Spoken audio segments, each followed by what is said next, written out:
Plugged In Podcast. Plugged In Podcast, we are back with another banger podcast. You know what I'm saying? We got some very, very new faces today. You know what I'm saying? And also, you know, you gotta like make sure you try to speak into the mic a little bit. You know what I'm saying? Because like I had a friend, my friend Dakota. He always talks like this, and it can't pick it up. So you want to like at least have it like right below your mouth. You feel me? So we got Nadine. You know what I'm saying? Hello. You know what I'm saying? You know what I'm saying? And then what'd you say your name was? Sabino? Sabino. Yep. Give it up, Sabino. You know what I'm saying? Good name. Yes, sir. Yes, sir. We out here. So we are, and my sister Tanya, I forgot. Yeah, Tanya's here. Sad. Tanya, like, give it up to Tanya. You know what I'm saying? What's up? I appreciate you coming out here, Tanya. You know what I'm saying? All the way from Georgia. You know what I'm saying? But today I got y'all two together, and I wanted to talk about some spirituality stuff. You feel me? Because like I said, I don't have like a story, but I have like my sister's experiences and like what she tells me. But I'm curious to know, and we can start with Tanya. How did you start like your spiritual journey? You know what I'm saying? And like what were some of the things like obstacles that you came across? I think my spiritual journey, or like the realization that I was on a spiritual journey, because I just feel like you're always on one, and sometimes you just realize it, sometimes you just don't. And I think mine was like it's like a really low point. You know, I feel like most people go through like a really low point when they're like, I just want to know why I'm here. Like this life is so hard. Like, what am I doing here? It was like kind of one of those situations where I was like so close to just unsubscribing from Earth. I was like, I don't want to do this anymore. Like, this is crazy. Like, it was just so hard. Like everything, I just felt like life was like piling on top of me. And then like one time I was just sitting outside and I'm like, if there's a God or if there's anything, like I need to know now, because if I don't know now, I'm gonna unsubscribe. And then like within like 24 to 48 hours, I was like getting all these all this like crazy information. Like it felt like it was downloading into my brain. It was like insane. I just went outside one day and I was like watching plants grow, and I was like, wait a minute, oh my God, like it, like something clicked in my brain. It was almost like it was like learning a math problem that was so hard for me at one point. And I'm like, oh wait, I know how to do this. It was like the same feeling. I was like, oh my God, I think I understand why I'm here. Like it was just like overnight. And it was really from like me, as simple as this is, it was like me watching like something grow out of the ground. Because like growing up in major cities, like you don't know anything about gardening and stuff. So I was like, like my boyfriend's mom at the time was teaching me how to garden.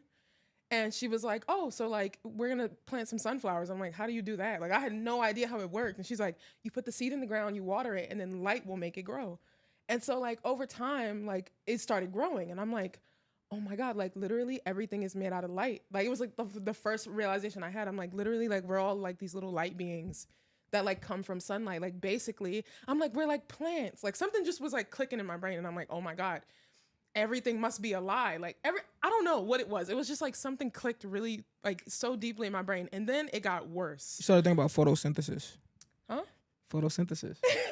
What?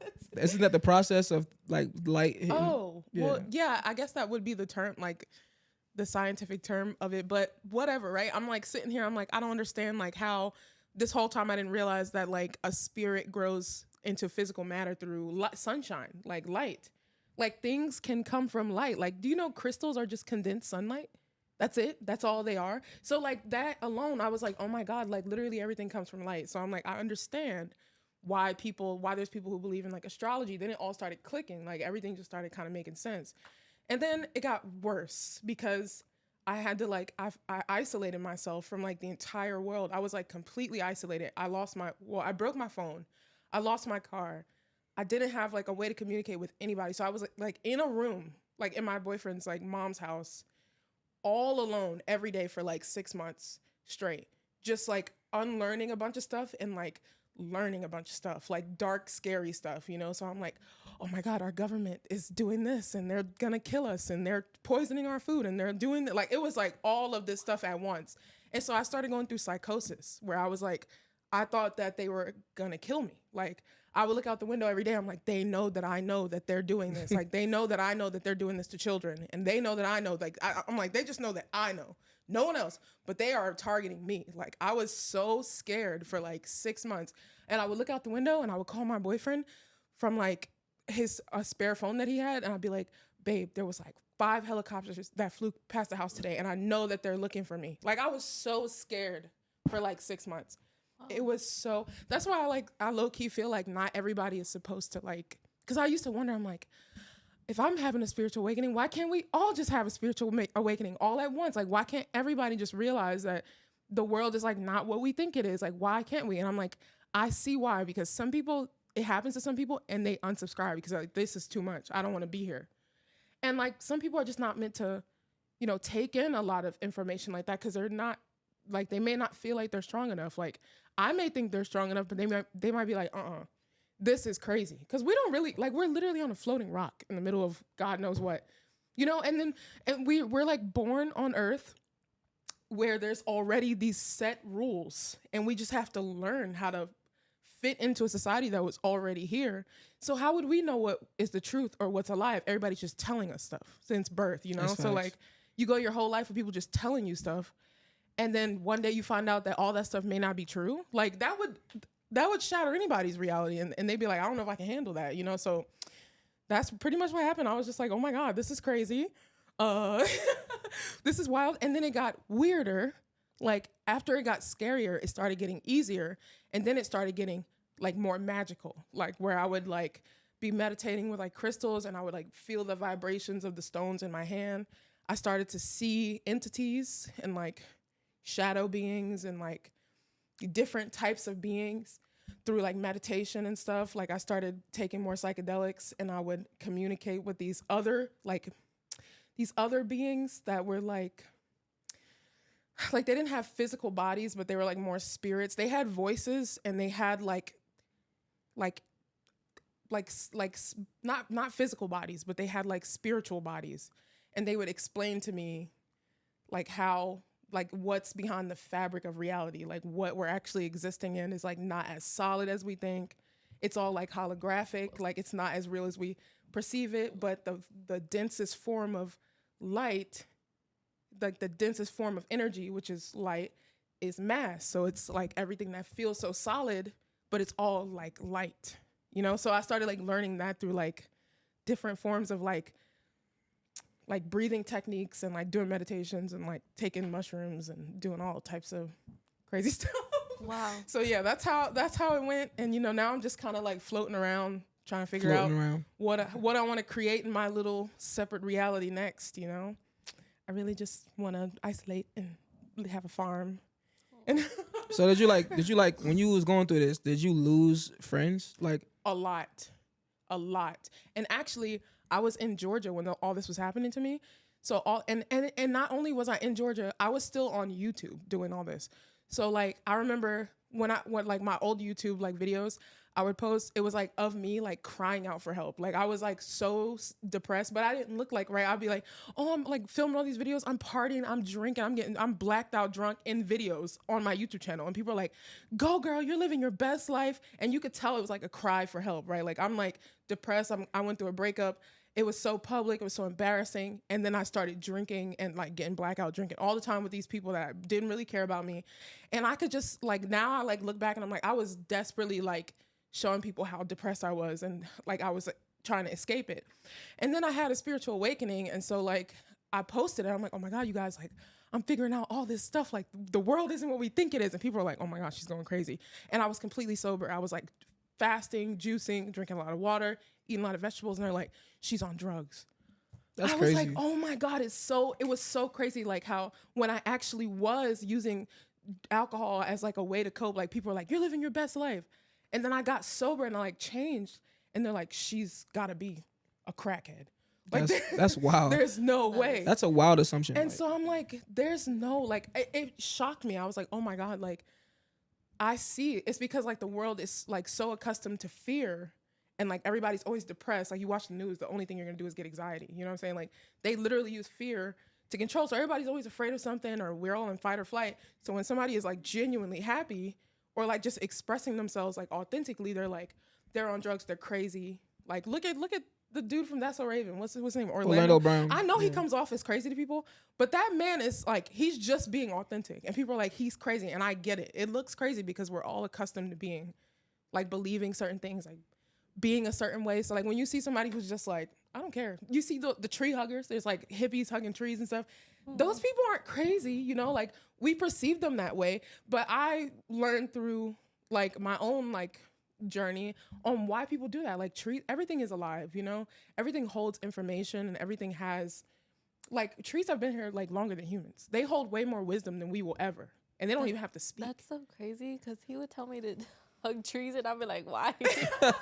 They hold so much wisdom and they're actually like they're actually designed to they consume negative energy. So like if you vent to a tree, they're going to consume that and turn it into like their own like positive form of consuming energy. So it's good to like vent to trees and like hug trees. Like it actually does something and like raises your own level of like you get like a natural dopamine rush from like connecting with nature and like maybe just take your shoes off and like actually go stand in the dirt. Like you're a part of nature. Like we're all a part of whatever created this simulated thing that we're existing in. It's crazy because I know they say like if you got plants and stuff that you talking to them will help it grow. Yeah. So ain't that crazy? So it's like you were really transferring energy. Yeah. You know what I'm saying? So a lot of people when they hear certain things and they hear like if you speaking, if it don't make sense to them, they instantly gonna say, "Oh, well, that's crazy. It doesn't make sense." Right. But like when you break it down into littler forms, like people will tell you, "Yeah, talk to your plants; they'll grow,"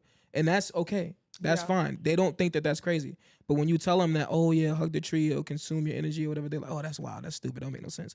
So it's like the same thing. It's weird that they can take like both things are the same, but one thing doesn't make sense to them because of how you say it. You know what I'm saying?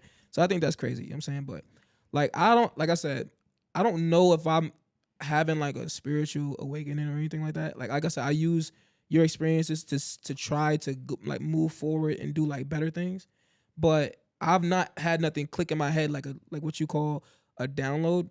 But like I guess with me is like I've always been a very analytical, critical thinker. So it's like I always question things. I always question like anything and try to whatever makes most sense to me is how I go about doing things. You know what I'm saying? So I never look down upon anybody like because I have an open mind. You know what I'm saying? So I like to if you have an idea or a thought or something, I'm not gonna automatically like ride you out. You know what I'm saying? So I'm gonna like ingest it and then see if it makes sense to me, if I can, correlate that with my way of thinking. If not, I'm not gonna call you wrong or nothing, but I'm not gonna rock with it, you feel me? But I can imagine like going through going through what you went through with your friends, them seeing you party and stuff. It's like I said this before, like it's like a matrix thing. So like everybody is programmed to be one way. And in the moment that you step out of that way, it's like it almost insults their way of living. You know what I'm saying? And so they come at you and they attack you and they make you feel like you're wrong. You know what I'm saying? Like how you gonna tell somebody they're wrong because they stopped drinking? You know what I'm saying? Yeah, that's crazy. Sure. So I just feel like that's wild. You know what I'm saying? But yeah, it was wild. It'd be like that sometime. You know what I'm saying? Lost all my friends like slowly. They were like, when I came back to South Carolina, I had like a few friends left, and they're like, everybody's talking about how you went crazy, right? I'm like, that's wild, like. Cause I stopped drinking and I stopped like partying and stuff, and I just started like talking about nature. That literally made everybody think I was like crazy. I'm like, I get it though. Like eventually they all came back around because they're like, oh, like wait, you're actually kind of cool. You're just really different than what you used to be. Like because I used to be a lot more negative and I was just a drunk. And I'm like, how is that fun to always like be around somebody who's like belligerent, who can't hold a conversation because I'm like either throwing up or like being really embarrassing or peeing in someone's yard because I'm so drunk or something. Like, how is that fun? Like, I'm like, how is that fun to be around me and I'm like incoherent? And then it was so bad to a point where like, I didn't even know how to be around people sober. Like, I'm like, I don't even know how to speak to people. And then my friends who were also alcoholics, when they would try to quit and then we would hang out, we wouldn't even know how to talk to each other because we're like, well, like nobody knew how to, you know what I'm saying? I had to relearn how to like be a part of society and like speak to people without drinking. Like that is so silly to me. Like I just never want to be there again. It was a bad time. But Nadine, so I know you said that you are also like starting your journey. I'm starting mine barely. Barely, okay. Like barely getting at the door. Yeah. But I'm in that situation where I'm like kind of awkward. Just I don't know how to start a conversation at all. It's horrible. But for me, how I started is I just went through a depression mode. It was bad. How did I say it? Like, I couldn't hold a hold a like conversation with my family. It was bad. It's like I was there, but I wasn't there. Like just going in and out. So something just clicked and then like made you feel like, okay, I have to, like, this doesn't make sense. Or what click is, I had to leave my job. It was really bad. I was literally crying at work. Oh, it was really bad, and I didn't even know it. Some lady just walked up to me and she was like, "Are you okay?" And I was just like, it just took me back, and I just started crying. I couldn't even answer her. That's crazy. That sucks. Yeah, and she told my manager, she was like, Nadine is not okay. Oh. And they made me go home. Yeah, and I had to leave. That sucks. I had to leave that job. What job was this, if you don't mind saying? I'm not gonna say where, but yeah. It was a bank. A bank. Okay. I feel you. That makes sense. Yeah, you don't want to be crying at a bank. They're gonna you don't want to mess up at the bank because I messed up. It was bad. It was horrible. I feel you on that. You feel me? But yeah, that's crazy though. I know everybody has a different like trigger point to what causes them to take those steps. You know what I'm saying? Yeah, and like Tanya too. Like I had to lose friendships. You know, I would always go out to drink. It was not good. Yeah, it was like really bad. It's a coping mechanism. Like you're like trying to fill a void. That's how it felt for me. Like I was always trying to fill something. Like I was always in search for like this happiness that didn't exist. Inside of me, it didn't exist. So I'm like looking for it outside of me. And then I'm like trying to fill it. And then I realize I can't find it because the world's so messed up. So let me drink and like escape this version of reality and just live in my own little loopy little world, which is why a lot of people do like take drugs and drink alcohol because they're like trying to escape this reality because it's so bad for them. You know, that was what it was for me. I'm like, this world sucks. Like my whole life was bad. So let me just find a way to make it fun. And the only time I was having fun is when I was belligerent.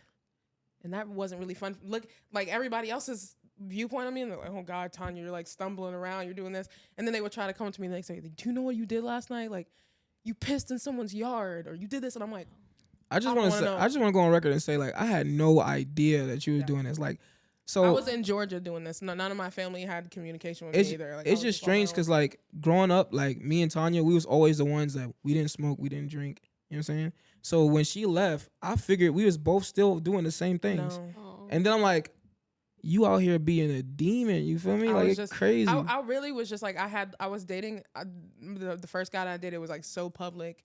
And then he was like low key cheating on me with like he was like trying to talk to all my friends. And then we were on YouTube together, like getting like my YouTube channel was like blowing up. Like I was getting millions of views on YouTube, and like he was a part of that. So he would be like trying to talk to my subscribers and like all these people, and then girls would hit me up so bad because women would hit me up and be like, "Get your boyfriend out my DMs," and I'd be like, Are you trying to talk to this girl? And he would be like, no, look at my DMs. And it would be no messages, not to his friends and family, nobody, nothing. And I would just believe him. That's a red flag. And so I gave like so much of my time and energy to him that when we broke up, I like lost it. I just started partying. I was like, I'm done. Because the whole time we did it, he's like, you're not allowed to go out with your friends. You can't do this. You can't do that. You can't dress this way. You can't do that. So when we broke up, I'm like, I can go party. I can do this. I can dress this way. I can do that. So I just went to Atlanta and just started going bonkers. Really, that's... You know, but it caused me to have a spiritual awakening. So I don't regret it, but it was embarrassing. Like Sabino told me, it's not living, it's surviving. Facts. Yes. That's facts. It's being in survival mode, man. Like we're like stuck in survival mode. That's so sad. That is crazy to think about. Like you really can't, like every day you wake up, you have to do something to keep yourself alive. That is wild. I'm tired of living like that. Yeah. I don't want to live like that anymore. Yes. Anymore. So Sabino, do you feel like you have any like tapped into any kind of nature spiritual things? Not necessarily like a spiritual journey, but I have experienced a good bit in the past couple of years. I guess you could say my spiritual awakening, it wasn't necessarily spiritual, but it was when I realized that we all live two lives. We don't start living the second one until we realize we only have one life to live. So back then, when I was an adrenaline junkie. I used to ride motorcycles, race sports cars. I was doing laps on 285 with my homies back in the day in Atlanta. And one random night, me and my best friend Kevin, we were at a red light just chilling. It was the end of a wild night. And a semi-truck nearly just takes him out. And later, I'll send you the clip so you can see what's going on. And it was pretty wild. And I want to say about a week and a half later, I sold my motorcycle. I said, man, this is not for me. Like, I was trying to get married back in the day. I was trying to, have a career on YouTube as well. Yeah. So, I mean, getting wiped out by a semi-truck was not the plan. Yeah, definitely not. Yeah, that's crazy. So for me, my spiritual awakening, I guess you could say, was understanding that, hey, you only have one life to live, man. So take advantage, don't hurt others, have fun, and do the best you can. Whatever it is that you do the best you can. And I think I found this quote. I think Kobe Bryant said it. He's like, how you do anything is how you do everything. So every morning when I make my bed, I make sure I make my bed because that's going to like program me for the rest of the day. Right. I'm not going to half-ass anything and stuff. So ever since I heard that quote and I sold my motorcycle, I kind of, planted my feet on the ground and said, hey, like whatever it is that I'm doing, whether it's bagging groceries or changing tires at Costco or building houses with my dad, like I'm not going to half-ass it, So to me, that was my spiritual awakening, I guess you could say. Yeah. That's low-key a good, like, mantra to live your life by. You know what I'm saying? Yeah. Like, I feel like I struggle with that, too, sometimes. Like, I'm a perfectionist, but then I'm not at the same time. Because I could be lazy, but then I could be, like, when I'm into something, like, even starting this podcast, I didn't want to start until I had everything in my mind. You know what I'm saying? Like, I wanted these mics. I didn't know about the cameras at the time, but I wanted that. Soundboard is called like the Rodecaster Pro. I wanted everything. I had an idea in my head. I'm like, I'm not gonna start it at all until I get everything how I want it. You know what I'm saying? And then in that sense, it's like I don't have nothing. You know what I'm saying? In that sense. But then there are things that I'm not good at. Like I can't cook. So because I can't cook, I will not do it. You know what I'm saying? So it's like I feel like I should put my energy into things that I really can't do and perfect them. But I don't know. I be wilding, bro. Wait, Terry, what made you want to follow Tanya's footsteps in starting your journey? What, like spiritual journey? Yes. So like, I guess, I think what it was for me was the whole, when Tanya had like if you don't mind me saying this, she had like a liver problem. And she was like looking into like Dr. Sabi. I don't know if you heard of him. Yes. And like, he was like telling you how to heal your body naturally. And when she was like coming back and her levels was like different, like just off of like changing her diet with herbs and stuff, I was just like, they are lying to us, bro. Like they are telling us that these things are irreversible and they can't be changed and like all of that. So I'm like, dang, like I have to start doing something different too. The thing is like I said, like beginning with programmed. So even though I know we programmed, I'm programmed too.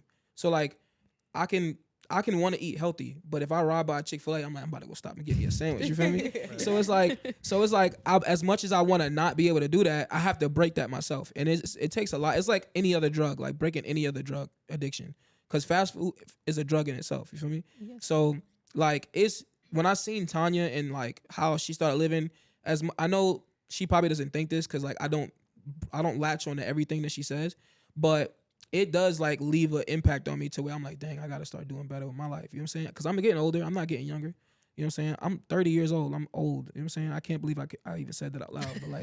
But like, I'm old. You feel me? We don't look old though. Right, we don't. No, we look like some kids. We chilling. Speaking of which, and this is kind of off topic, but why is that? I think it's our generation. Because did you see something like the generation after us? They're all aging really badly. And like they look terribly old, but our generation, we look young. I think because we were outside when we were young, because they're not outside. They're just consumed in like what they're calling like iPad babies and stuff. Like, they glued to the screen. Like all of their friendships are like virtual. Like we were outside playing tag. At least we were grounded when we were young. Exactly. Yeah, and they're not gonna know how to do that in these newer generations. It's gonna be social anxiety galore. Like. I feel like our generation has the best of both worlds because we came in a time where there was like barely any technology, but we got the old stuff too. So like I remember like having a TV with an antenna on top, and you had to like, you know what I'm saying, like the box TV. You know what I'm saying? You had to adjust it to get signal. And so like, and kids today, like I seen this video where I think mommy had one of these, but we never really used it. Them phones that like you had a circular.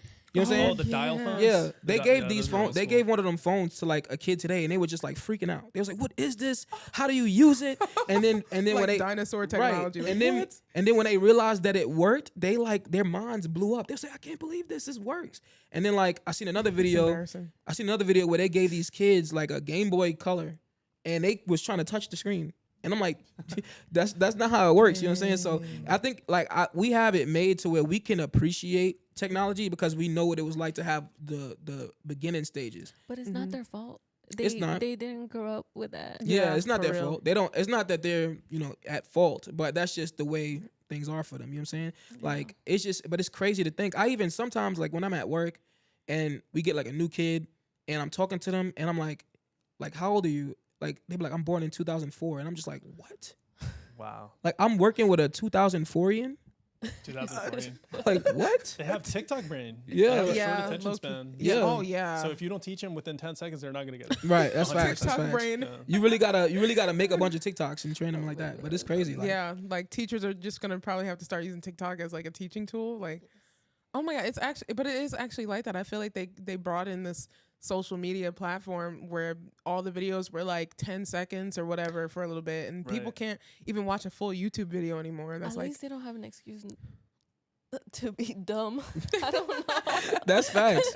Like I say that too. Like the answer to everything is literally in our pockets. Like, Right. Like why are we 100%. like I see people on Facebook sometimes ask a question and I'm like, why not just look it up? Yeah, just like, Google it. Yeah, like why are you can. asking me for? Like, you know what I'm saying? Right, like you have Google there, right there. Even like kids in school, like you don't even need to cheat off anybody's test. Like they can have their cell phones in school now. Like they be on their phones making TikToks with their teachers. No, now they give them tablets. Yeah. Oh my god. Yeah, now they have tech in their hands. That's crazy. Did y'all see they got like these AI apps where you could literally take a picture of a test and it'll write the answers out.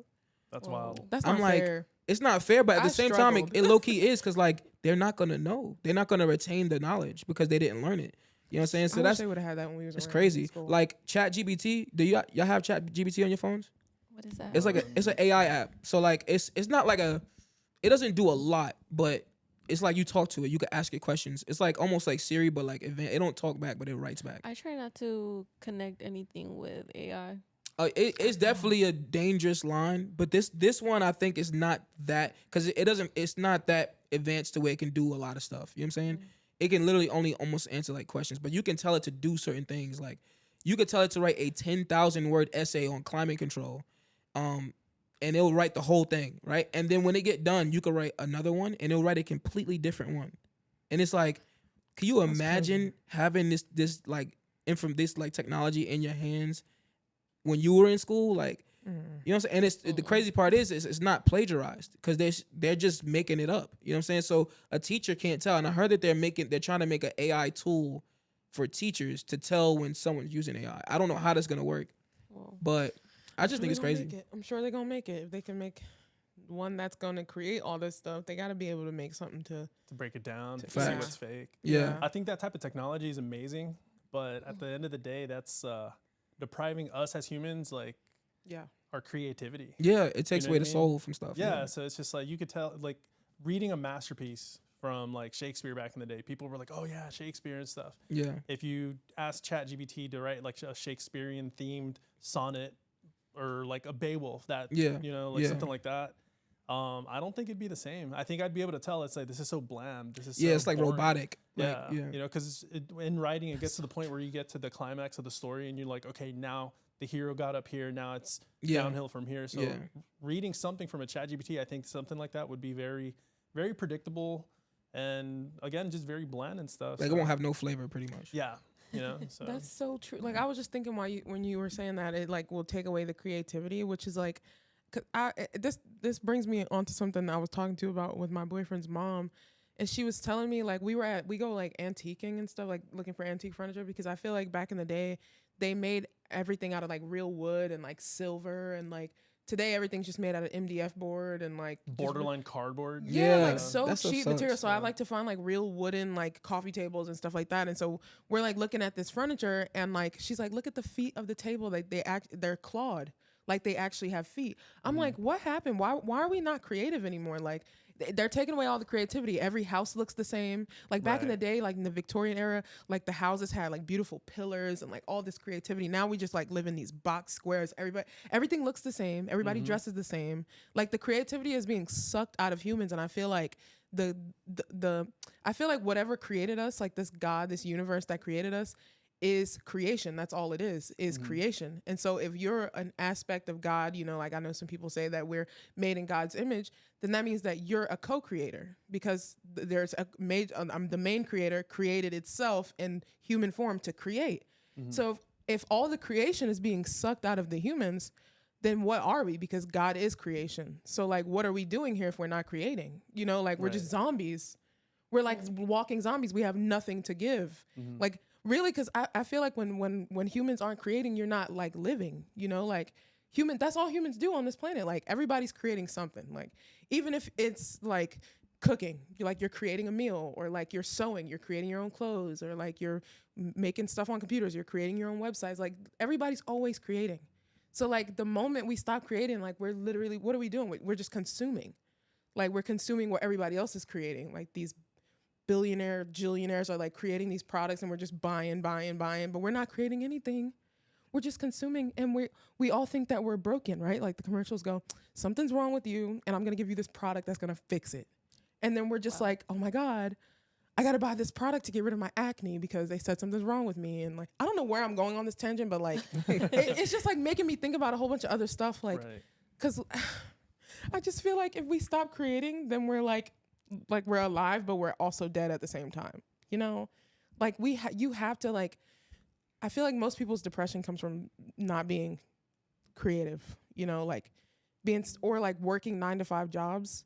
That is so depressing because you have no time to create. You're just like working for somebody else your entire life. That's true. I want to touch on that if you don't mind. No, go ahead. Yes. Last year I was working at Costco. I highly recommend people work at Costco for your first job. It's a cool job. If I wasn't doing what I'm doing now career-wise, I would be at Costco for 2 reasons. Steady hours and the accountability. You will always have a job there, right?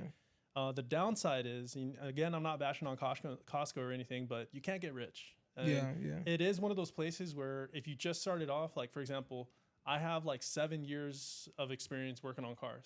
So I jumped in and I was like, okay, cool. Like I was like, let me be a supervisor. Let me run the shop.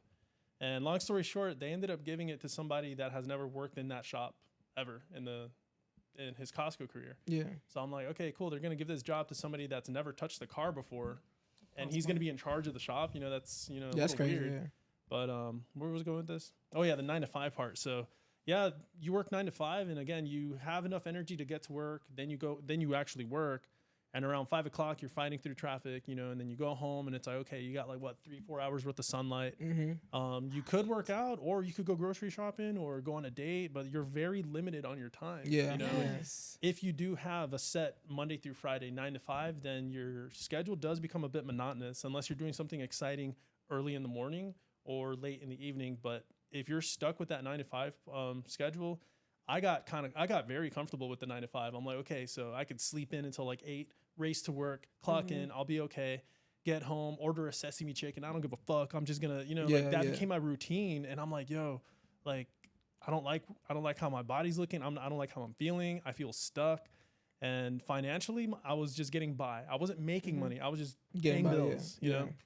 And I'm pretty big on always making money. You know, that's at the end of the day, when I meet someone, it's like, how can I put their money in my pocket in a productive, safe, I feel that makes way, sense. That makes sense. So at Costco, we weren't commission based. So it's like, okay, I'm not really excited to sell these people tires besides the fact that they need it. You know, I liked being active, you know, working with tools, working on cars. But at the end of the day, I come home and I'm like, man, like I just installed like 30 plus tires. If I had my own shop, I could probably profit $400 or $500 per sets of tires. You know, like my mind works a lot differently. So I'm just like, I don't think I want to do this anymore. Like there is nothing wrong with like the American 9 to 5. I think that's great. But it's just not for people like me. I consider myself a creator. You know, I have to do something with my hands. Again, we were talking earlier about, you know, a career that I had back in Atlanta. It took me a large student loan, and you know, for me to find out, it's like, hey, dude, you do not like working indoors. Right. It's not for you. I mean, props to everybody working in the medical field. That I think that's a great career path. But me personally, what I was doing, it was awesome. But just being inside the fluorescent lights, all the time. And I mean, the long procedures we would do. I mean, don't get me wrong, I love the medical field. It was awesome. Just a quick little background. I was working with an oral surgeon back in Atlanta.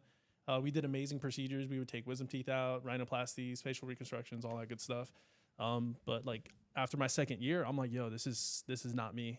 I would stare out the window and I would see squirrels running around, and I'm like, God, I want to be that squirrel.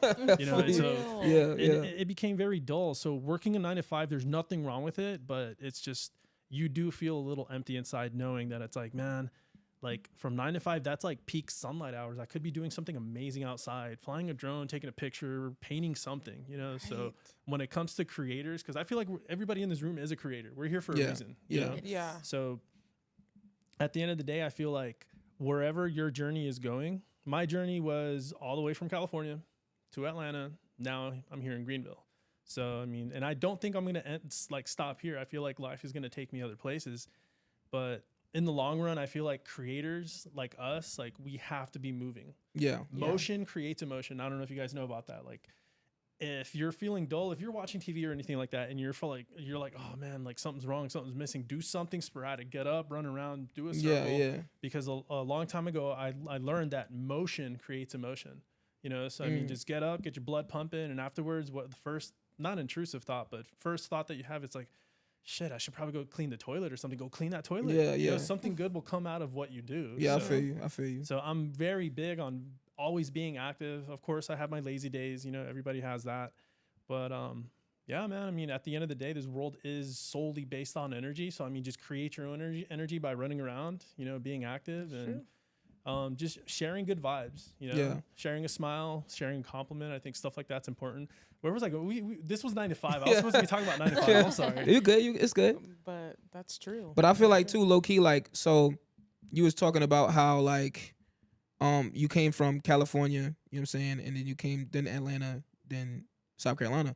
And I feel like it's crazy too, because like this goes back to like a butterfly effect type of thing. It's like, do you feel like, and I asked this on Instagram, Nadine, you answered the question, but do you feel like everything is already written? Like, do you feel like you were supposed to be here, like at this moment? You know what I'm saying? And I said yes and no. Yeah. You said yes and no, yeah. But like, cause the reason why I'm saying is cause like, okay, we have free will, right? Like, we have free will to do anything we want. Right. I could choose to go to the store. I can choose to not go to work tomorrow, right? But am I really making that choice, or is it already written for me? You know what I'm saying? You know, it's funny that you touch on that, because we just watched The Matrix 1 and 2 last night. And now we're going to watch the third one. Now we're going to watch the third one. But like when I've never seen it. Sorry. When Neo asked the Oracle in the second movie, when she offers him a candy at the park, and he was like, you already know if I'm going to take it or not. You know, like, and right now that you mentioned that, it's like sometimes I feel like, hey, I think I was supposed to do this because I'm at the, like, things just correlate perfectly. They align right. Yeah, they align perfectly. And I'm like, either it's coincidence, or this is supposed to happen, or like all this energy is flowing through me and everything is going the right way. So, I mean, it's a little of both. Sometimes I feel like things, like, I'm supposed to be at this one place at one time, but then I decide whether I go left or right. Right. I feel like to an extent, there is some sort of fate, because all the people that I've met in my life, we've met at the correct time.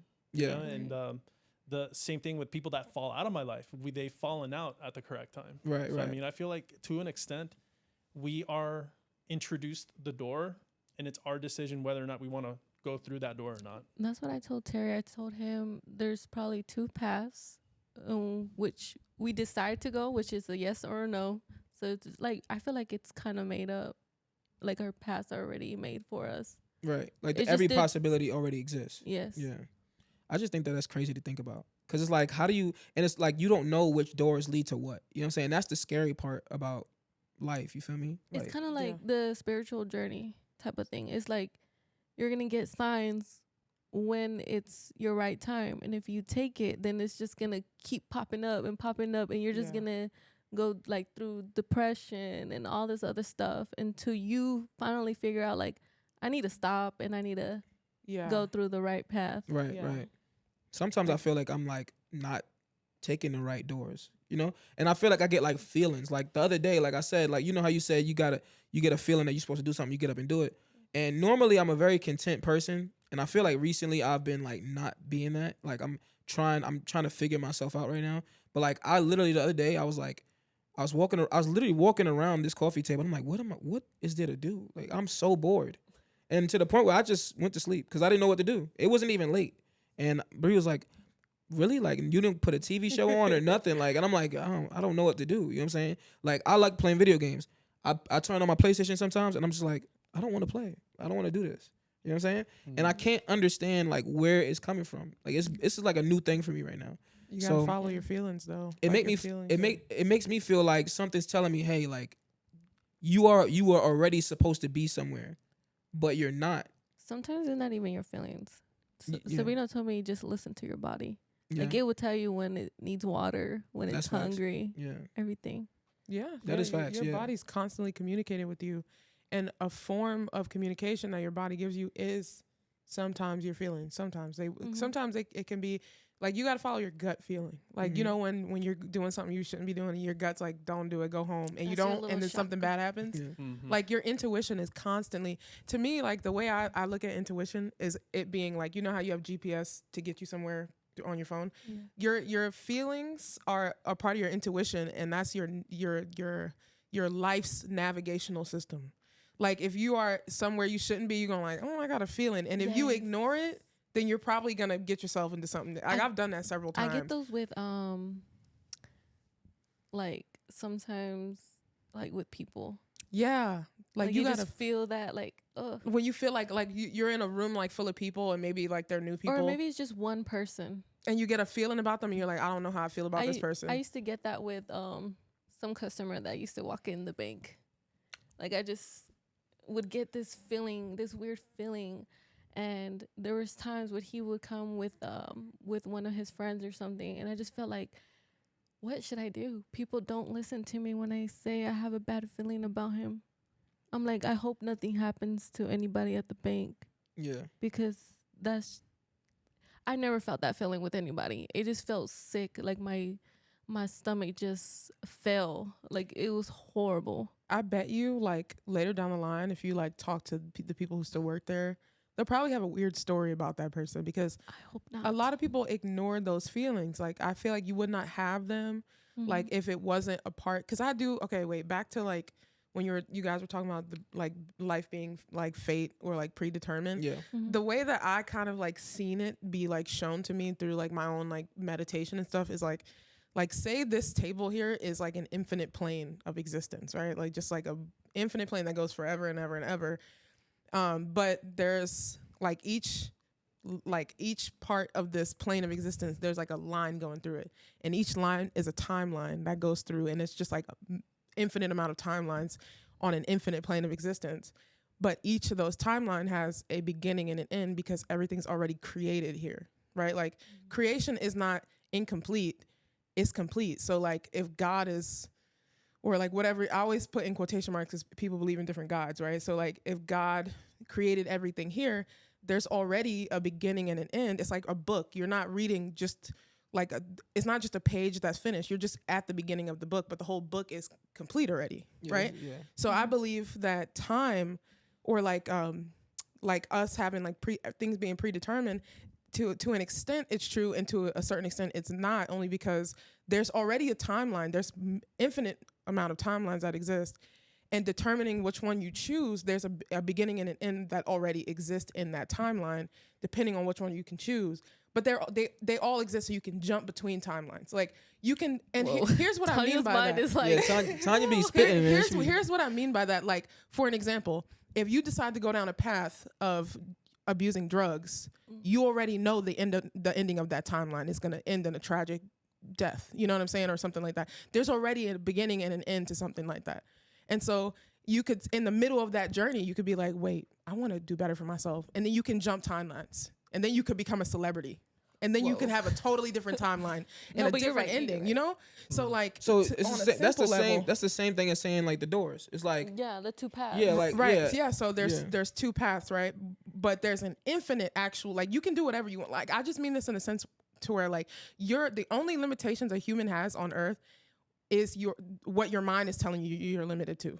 Like, the guy who created Wi-Fi, people probably called him crazy. You know, he's probably like, there's an invisible field of information all around us, and it can connect me from here to somebody in California using a phone, something flat, like it looks like a tablet. It's gonna have a screen, and people are probably like, bro, you know what? We're reading books. You want to hear something? You want to hear something crazy? Like Nikola Tesla. I don't know if y'all know who that is. Yeah, I know. Do you know that? Yeah. He literally described like an iPhone FaceTiming like 100 years ago or something like Wait, that. do you guys like Teslas? The cars? No. No, we're talking about Nikola Tesla. Nikola Tesla. Who Yeah. was that? He's an inventor. He's responsible. He's Like- responsible for like 80% of the things we use today. Yeah, he was Thomas Edison's main, not rival. Yeah. They weren't really rivals, but he was around when Thomas Edison was alive. Yeah. He invented Wi-Fi electricity. That's the best way I could describe it without diving that deep into it. Oh, I didn't know his name. Yeah, Nikola Tesla. He is Nikola. like we have everything here, like most of the stuff we have here, we have to thank for him. Like that, the Tesla coil and stuff, like he made that little. I don't know. He's the copper reason coil. why the next generation is gonna be dumb. Probably so. I mean, he done advanced us so much, you know what I'm saying? But like, and the Thomas Edison thing, like, cause I watched like movies on Nikola Tesla, and like it from the ones I've seen, it seems like Thomas Edison just had money, so he was buying patents for things. He never really invented anything. Yeah. So I'm like, that's low key kind of like messed up. Yeah, because so, everybody thinks Thomas Edison invented the light bulb, and he didn't. He didn't. He just got. So he he's had like the a Bill patent. Gates. Yeah, he just bought the Because patent. Bill Gates just be stealing people's inventions and putting his name on it. Real talk.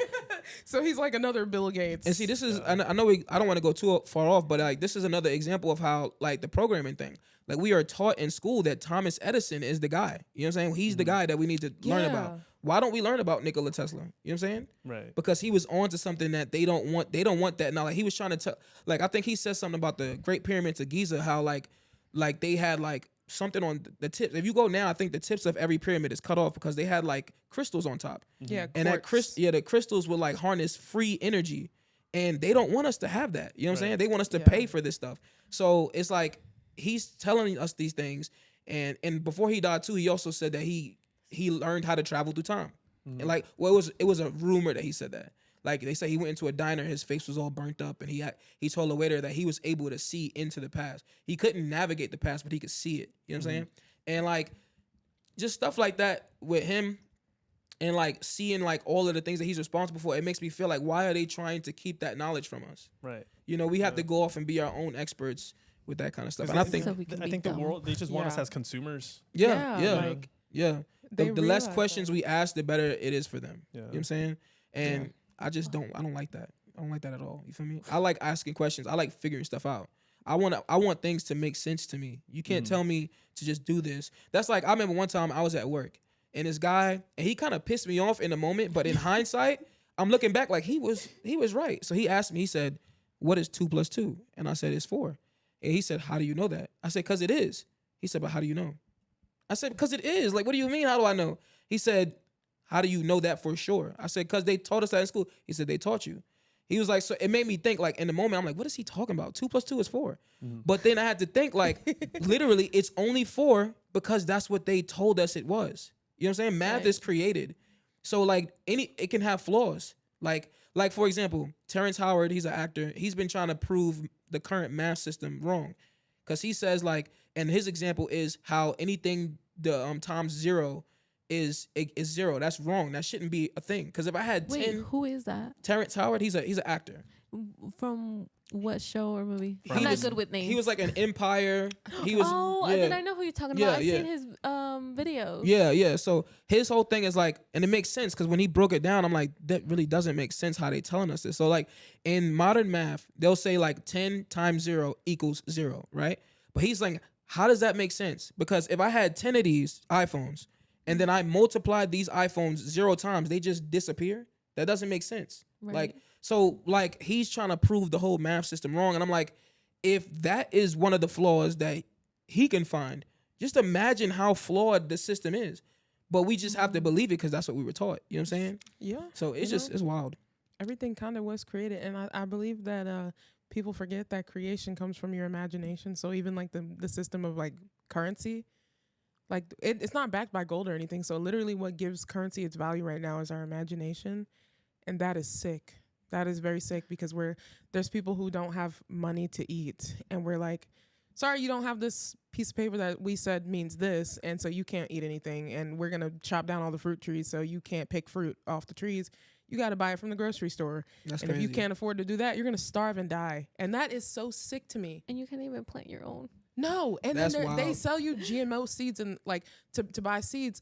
All the seeds that they give you produce fruit that are seedless. So you have to continuously buy seeds instead of like saving the seeds that come from fruit. I didn't know that. Yeah, like I mean, you can buy your own like heirloom. You can get like a pack of heirloom seeds, which have like when you grow those fruit, they'll come with like seeded watermelon. You can keep the seeds from your watermelons. You can keep the seeds, but a lot of stuff you get from the store is like all seedless stuff. So you can't like reproduce that on your own. Like you constantly have to be consuming in order to like grow your own food. Because I only know that because I've like the past few years, besides living here, I've had a garden, and I've had to like.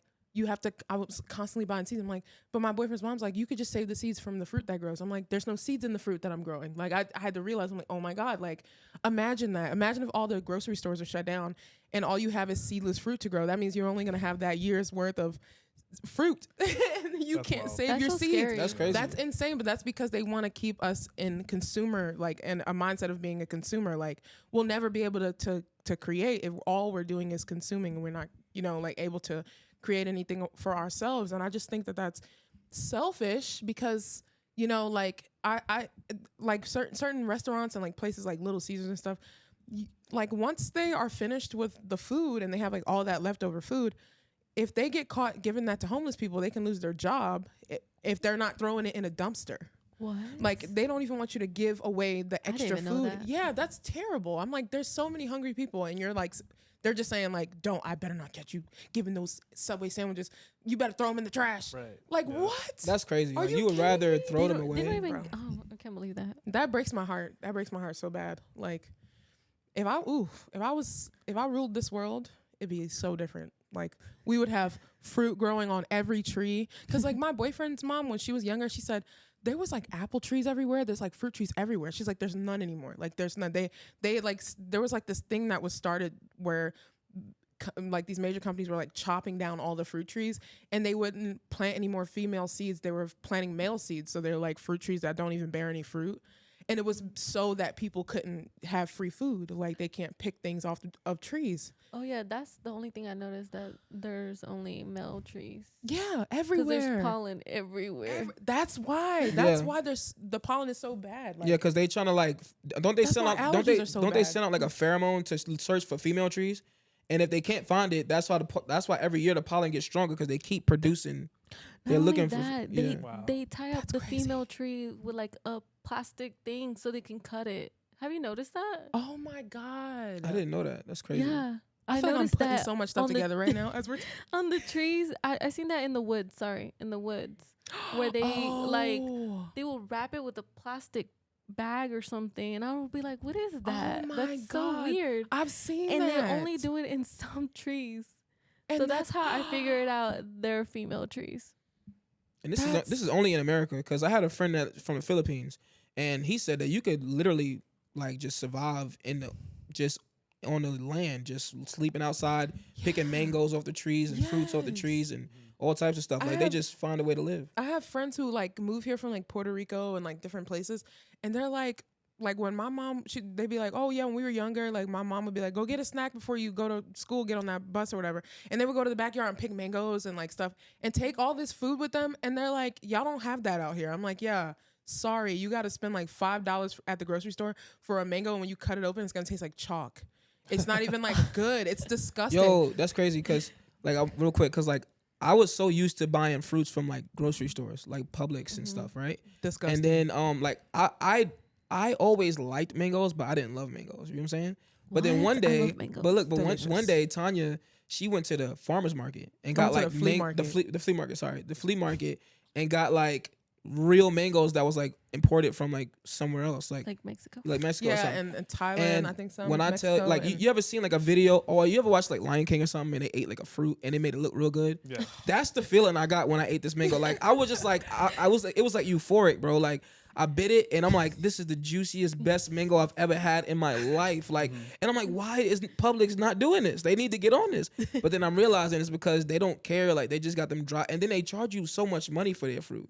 Like, you go to the flea market and it's cheaper. It's way Yeah. It's like because they don't check their fruit. They just pick it. and they pick it when it's like not like what's it the stage before it's ripe? And I'm like pretty sure they're Mexicans picking out the fruit where they're forced to pick them.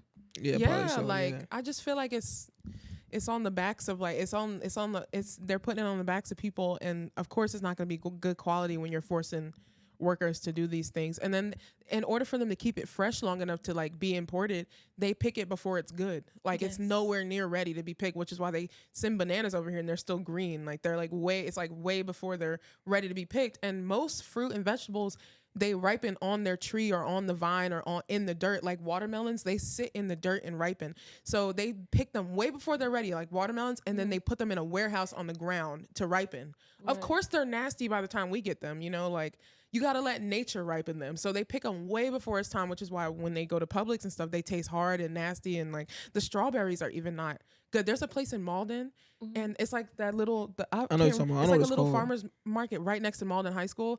They have the best strawberries I've ever had in my entire life. Like I swear to God. Oh my God, I have to tell you where it is because you can buy them in like buckets. It looks like a gallon bucket of strawberries, and they're so juicy and like sweet. And I'm like, where are these coming from? And they're coming from somewhere called Strawberry Hill. And they like ripen them all the way out there on the farm. And then they bring some down here because Strawberry Hill's in like Chesney or something. It's not that far. So they like bring them out here and they're fresh and they're non-preservative and they're so good. And then I go to the grocery store and I'm like, these strawberries taste hard and like they have no flavor. Like half of the time the fruit has no flavor from the grocery store. I'm like, bro. And then you only get like 10 strawberries for like $6. And no wonder you ask people. I watched this documentary on YouTube, and it's basically about this guy who like he had an autoimmune disease, and the doctors were like, this is a very rare autoimmune disease, like we can't help you. And so they're like, you're gonna pass away, like you're just gonna die. And he's like, what? Like he decided to go on like a 90-day juice fast. Like he just changed his entire life. He like reversed his illness. He was no longer sick. So he went around the world like interviewing people. Like he went to New York. He went to like big cities. He's like, how many fruits and vegetables do you eat? And like everybody's like, none.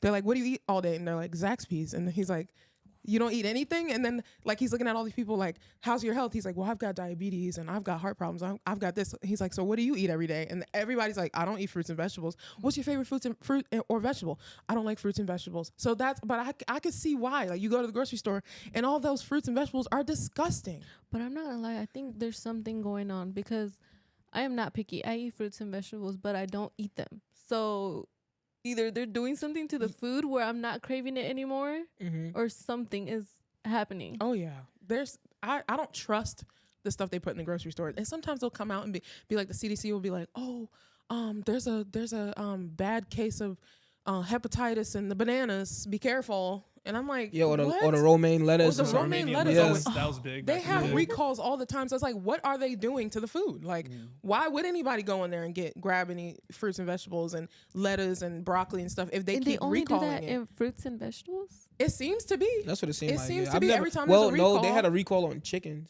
Remember? Well, not a recall, but they had a shortage, and that was weird because McDonald's still had chicken. And no, but that's not chicken. That's like 3D printed meat. That's like paste. You feel me? But like it's weird because I forget which comedian made this a point, but I was like, he got a point. Like, so they said they had a shortage on chickens, right? But they didn't have a shortage on the wings. So how can you have chicken wings, but I can't get chicken breast? You know what I'm saying? Like, oh, we have a shortage on that, but you could go ahead and get a 10-piece wing though. Like how? Like what? So you got the chickens, bro. What you doing with the breast? Those wings weren't even that big. They were like like right. Little wingettes. You feel me? Or no, like sometimes I see the chicken breast in the store, and I'm like, it'd be like huge. Wait, I never asked you. Are you guys vegan or vegetarian? I'm not. Weren't you before? Yeah. Okay. So like I feel like I've always had like that's always been a part of my journey. Like even in my past, like I've just always been really weird about. I think the first time it was because I watched Finding Nemo growing up, and like I seen two of the fish, and they're like, "Fish are friends, not food," and it made me cry. And I said, "I'm never eating animal products." Was that Finding Nemo? Yeah, that was in Finding Nemo. Oh, that was the sharks. Yeah, the fish are friends, not food. Yeah, maybe it was the sharks. Oh yeah. And so it broke my heart so bad growing up, and I just stopped eating like meat. And then wait, you don't remember the Shark Tale? With the shrimp, and he was trying to beg for his life. He was like, I got a family and a little baby. And he's like on somebody's dinner plate. Like, that shit was funny. It breaks my heart to see stuff like that. Mm-hmm. And then more recently, like as I like from drinking so much alcohol, like I guess I just put a lot of wear and tear on my liver. So the doctors couldn't really figure out what was wrong with me. They're like, you have liver cirrhosis. Like, you've got this and that and the third. And so like, I was like, cause I was in between, I like eat meat here and there. Like, I've never been like a huge meat eater my whole life, just because like, it's just like weird. Like, to me, it just like the texture is weird all the time. Like, I never really liked red meat anyway.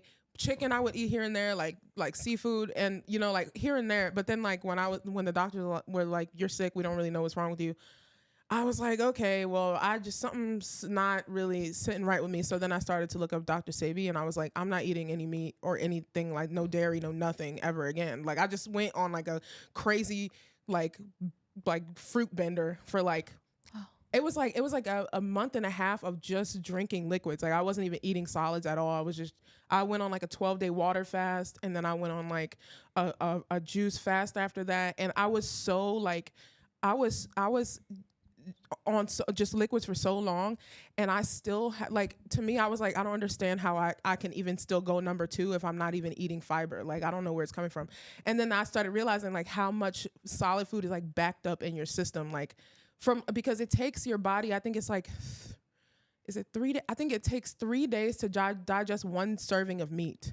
So imagine eating meat 3 times a day, every single day for your life. You're never going to be able to digest all that. So like when you go on extended fast, it's crazy because you're still going number 2, and you're like, how? And I'm not eating solid foods, how? You know, but your body's still getting rid of waste. And then when I started like losing so much weight and like getting rid of so much waste so fast.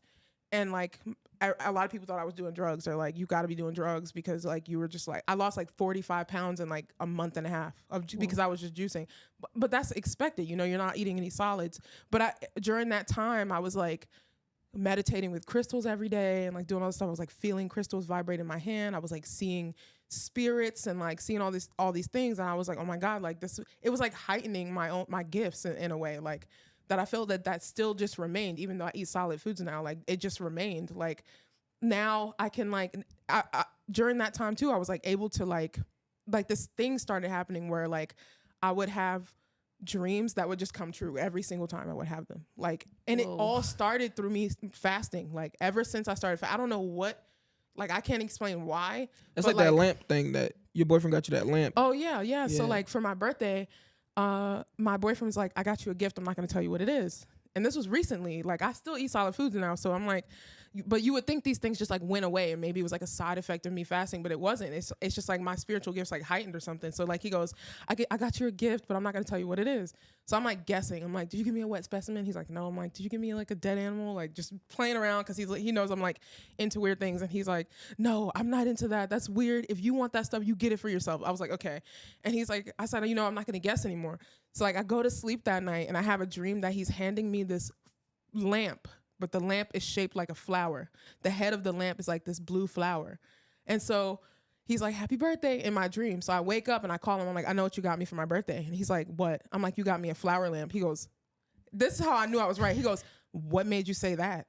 I was like, I had a dream about it. And I was like, and you know, my dreams are always true. And he's like, I didn't get you that. So stop thinking that you're a psychic. You're not a psychic. I didn't get you that. So I'm like, okay. I'm like, that's fine. Like, that's cool. I'm just going to stop guessing. So my birthday comes around and he's like, happy birthday, and gives me the box. I open it. It's a blue flower lamp. That's crazy. I'm like, he's like, I didn't want to tell you that you were right. I didn't want to ruin the surprise, but I don't know how you knew that. Did you look through my phone? I'm like, no, I was literally all the way in South Carolina and he was in Georgia.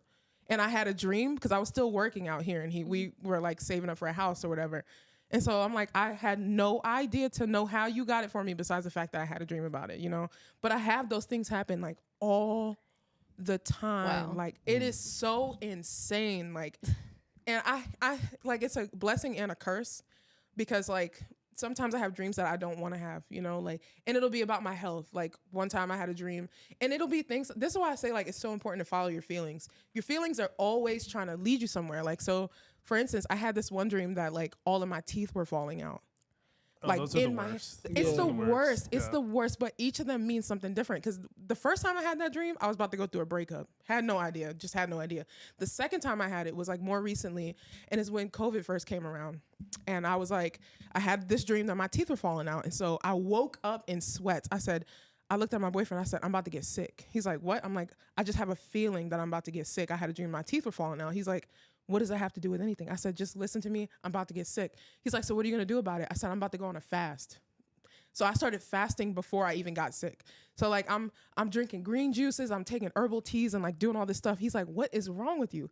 So then 3 days later, he goes, DJ wants to come over and hang out. And I was smoking weed at the time. And so his friend DJ comes over and we're living in a camper in the middle of the woods on his mom's property, right? So like we have a small space because we decided we were gonna like try to go off grid and like we were gonna travel in this camper and like see the world. But we ended up just parking it on his mom's land and like living there for a while and growing our own food and like doing all that stuff. But his friend comes over and he's like sitting in our beanbag chair in the camper and I'm like sitting on the bed. I'm like, hey DJ, how you doing? I literally barely even like we barely touched. And so he's like, I'm trying to smoke, you trying to smoke? And I'm like, I guess, sure. But at the time, like, weed was making me paranoid. But I smoked with them anyway. Like, I, like, smoked it once, hit it once, and passed it back. So then DJ kept saying, well, I got a headache. I'm going to leave. And he just kept saying that. I'm like, okay, well, we'll see you later. And so he leaves. And so I'm sitting in the house the next morning with my boyfriend.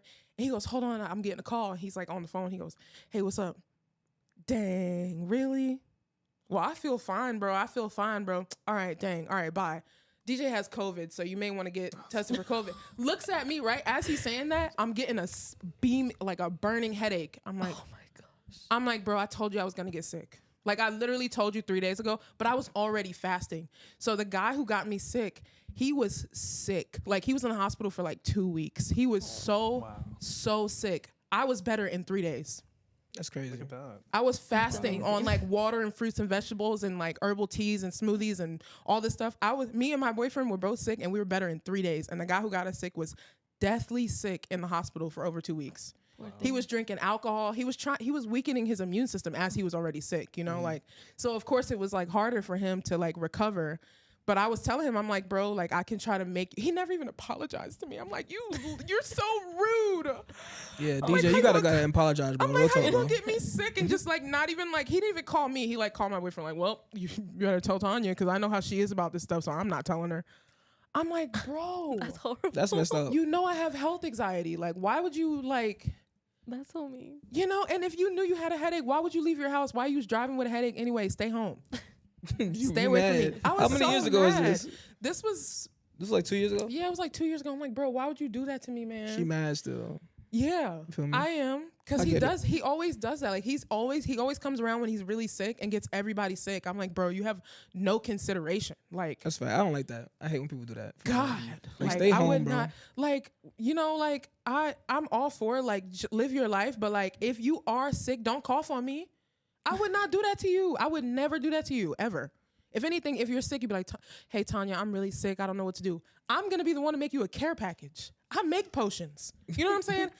I literally have potion bottles and I make herbal medicine for people. Like I do that. I will literally set you up. But I have the world's worst health anxiety. If I get sick, if I get a cold, I'm going to say I have cancer.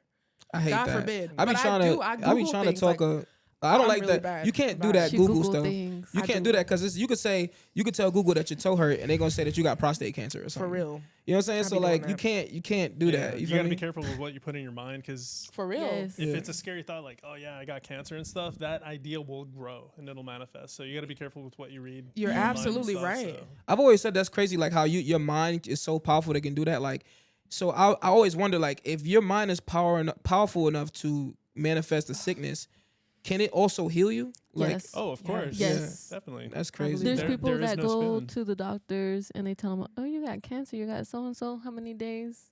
And they'd be like, no, I don't have cancer. Literally. And they come back, you know, like how she said, juices and all that. Mm-hmm. And they don't have it. Yeah. That's crazy. So people better. And really, like, I think what really got my brain, like, spinning was, like, knowing that the placebo effect is, like, a real thing. Yeah. Like, a doctor could give you a sugar pill and tell you this is going to get rid of your headache.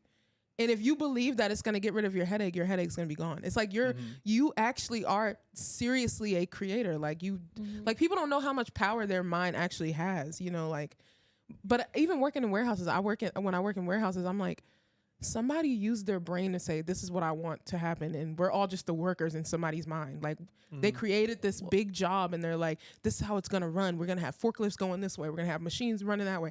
And it all came from somebody's brain. Their mind. That's like, crazy. Yeah, I think about that sometimes when when I watch a movie or something silly happens, and I tell her all the time, I'm like, hey, someone wrote this script. Someone told them to bend over and put that banana in your butt. Yeah, that's crazy. Right. It's crazy. I think about that too. Like, Even the Human Centipede, I'm like, somebody sat down and was like, yeah. I never seen Yeah, that. that movie was wild. I don't think I want to watch insane. that. Yeah, you probably don't. I don't think I want to watch that. That movie's kind Just watch the highlights of it. The highlights. Yeah, I watch Watch go on the whole YouTube. thing. You know what I'm saying? But it's crazy how our mind is just like so powerful. Movies like that don't bother me, but they're disgusting. oh my God. Yeah. I used to be able to watch a lot of stuff like that, and it didn't bother me. But recently, I tried to watch Saw X, and I'm like, this is too bloody for me now. Oh.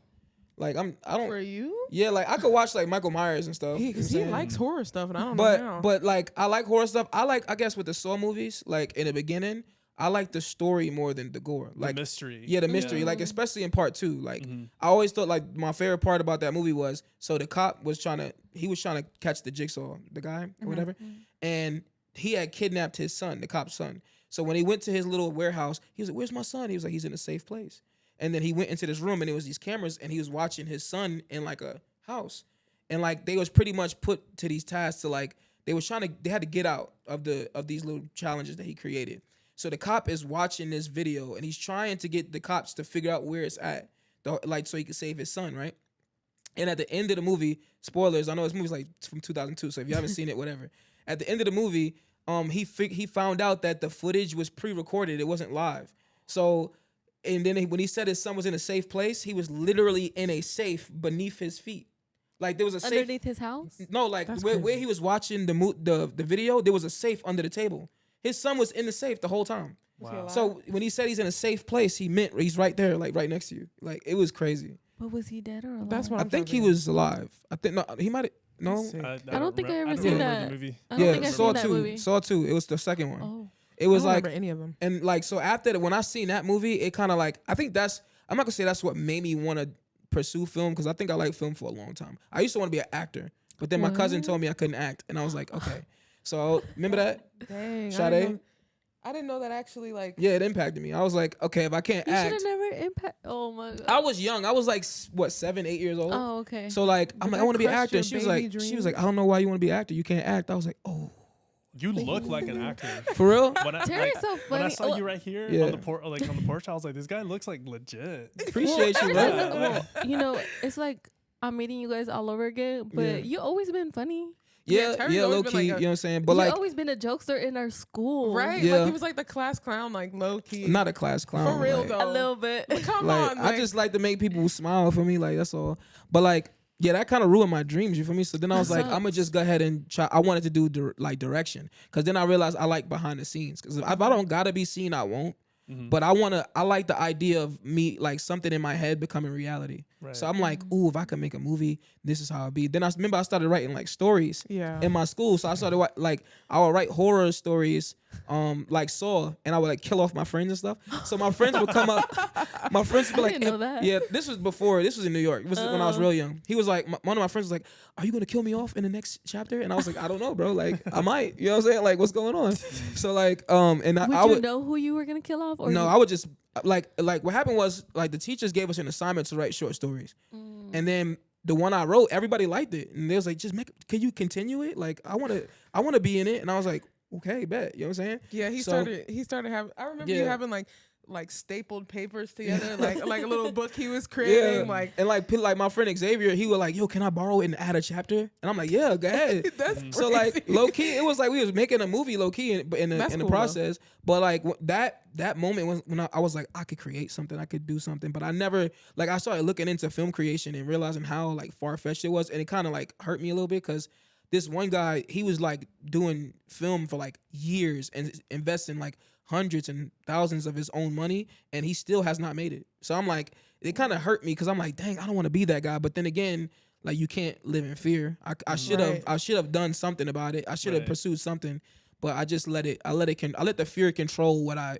did. You know what I'm saying? So, but You want to know one thing that I forgot who told me, but the film industry is a business. yeah, But at the end of the day, someone makes Sharknado. I know that's Someone made facts. that movie. Yeah, that whack movie. Yeah, so Like- if all these silly movies are coming out and all these silly YouTubers and content creators that are literally not inspiring people are making it. I mean, Right. we're good people. We have good vibes, good energy. I mean, Yeah. whatever For we real. post out there, someone is watching. Yeah, someone's Yeah. seeing. Yeah, So it's facts. like, hey man, so keep it going. Keep it You going know, for sure. motion creates emotion. I mean, even if you're in the bathroom, man, just record an audio and then just slap a slideshow and just post a 90-second clip. I mean, Right. True. right. you're That's true. inspiring somebody. It If doesn't someone's even have to watching- be a movie. Yeah, Right, doesn't it could have be to anything. yeah. Like 10-second right. video. Like my homie Dakota, he actually had a good idea. He was like, instead of making a movie, why don't you just make a trailer for what it could be? You know what I'm saying? Like Oh, instead that's of dope. instead of investing Yeah. like and it's crazy because there's a show on Peacock called Bel Air. It's like a retelling of the Fresh Prince of Bel Air. Hey, but it's dark. It's dark, It's yeah. dark. Is So it? I never heard of it's it. good too. So that show started out as just a trailer that somebody wanted to make. It wasn't even ever supposed to be an actual show. But then they got to Quincy Jones, who is the creator of Fresh Prince of Bel Air, and he was like, "Yo, let's do this. Let's make this happen." Yeah. Damn, And that's a good idea. So like, imagine if you make a trailer for a movie that you want to make, because you don't have the money to make the full movie. Right. So you do like you invest like $2,000 on a good camera to get like a little trailer, and someone sees it and like, yo, why is this not real? Right. Let's do this. So I was like, yo, that's actually a dope idea. That actually happened with this guy that I was following a few years ago. His page is called Bat in the Sun, and he's a big Batman fan. And he basically turned himself into the Joker online, and through mutual friends and stuff, and through sponsors and Kickstarters and stuff, he actually made a short film I think it's called No Time to Die or something like that. But it involves Batman interrogating the Joker at Arkham and stuff. It's a very low budget, but Still, yeah. but it's he was an able actual- to do it. Yeah, he did it. That's but cool. That's tough. I was able to watch the whole process. It took like 5-6 years from when they told him, "Hey, we're starting a Kickstarter," to when they released the actual film. the film on YouTube. And I was like, "Yo, this guy did not stop." That's dope. You That's know, dope. so Yeah, that's dope. It teaches you, consistency is key. That's Yeah, facts. for That's sure. facts. 100%, man. Yeah. I will say this too, like, because we got to wrap it up in a minute, but I wanted to recommend a movie for y'all to watch because we was talking about like life being predestined and stuff. There's I don't know, you probably already seen it. I don't know if you haven't, but it's called The Adjustment Bureau with Matt Damon. Have you seen it? The Adjustment Bureau. I don't think Yeah. I've seen it. Oh, so I still need to watch that. That's a good movie. I highly recommend it because it's like it's like about angels, and like everybody's assigned an angel, and pretty much according to that movie, your life has very specific steps. Like you have to do certain things, and your angel that's assigned to you he's supposed to make sure that everything that you're supposed to do happens. Like a spirit guide or Yeah. something. Yeah, and like it's got Anthony Mackie. He's the guy that played in 8 Mile. You ever seen 8 Mile? Yeah. You know the guy that was like Papa Doc who like froze up at the end. He's Yeah, also in the he's in the Avengers. Avengers, Yeah, yeah. he's like Hawkeye. No, Hawkeye. Captain Falcon. America. Falcon. Falcon, Yeah. yeah. And then it's got Matt Damon. I don't really know how to explain Matt Damon. He's just like an old actor. He's but it's a really good movie though. I highly suggest you guys watch it. It's one of my favorites. I'm not gonna say it's like my favorite of all time, but it's definitely one of my favorites because the idea is really cool. Nice. Yeah, definitely. But I think that's all the time we have for this episode. I don't want the cameras to die on us. You know what I'm saying? Yeah, Okay. for sure. Definitely. But I'm glad that y'all came on. I really appreciate it. You know what I'm saying? Give it up for y'all one more time. I'm gonna give y'all Yes, applause. thank you. You know what I'm saying? For real, for real. Thanks And- for having us. Thank you. Of course. Y'all always welcome back. If y'all want to come back, just let me know. You know what I'm saying? Yeah, for sure. 100% Tanya, you have to check in because I don't know if I want you back. No, I'm playing. I was like, what did I do? I'm just playing. You know you always welcome, Tanya. I like your vibes. But anyways, guys, it's been a great episode. Y'all make sure y'all like, share, comment, subscribe, all of that good stuff. With that being said, Plugged In Podcast, we out. Peace. Bye.